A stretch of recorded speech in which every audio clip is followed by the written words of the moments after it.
మొనగాడు మందకృష్ణ మాదిగ.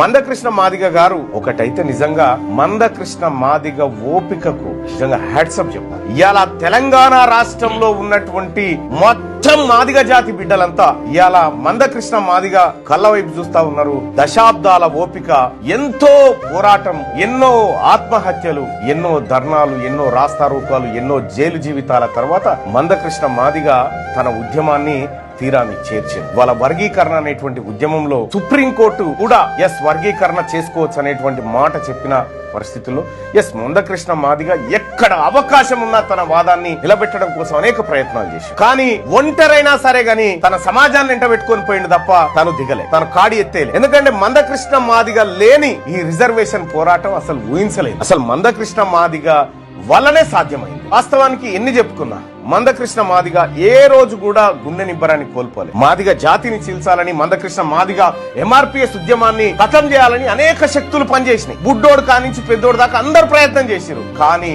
తను నిలబెట్టిన పోయి ఇలా ఎవరి కాళ్ళు మొక్కిండా కాళ్ళ వేలబడ్డా కానీ తన జాతికి జరుగుతున్నటువంటి అన్యాయాన్ని ప్రపంచం ముందు పెట్టి న్యాయం జరిగే దిశగా తన ప్రయత్నాలు కొనసాగించారు. That is Mandakrishna Madiga. మందకృష్ణ మాదిగ గురించి రాసుకుంటే ఒక 100 పుస్తకాలు రాయొచ్చు.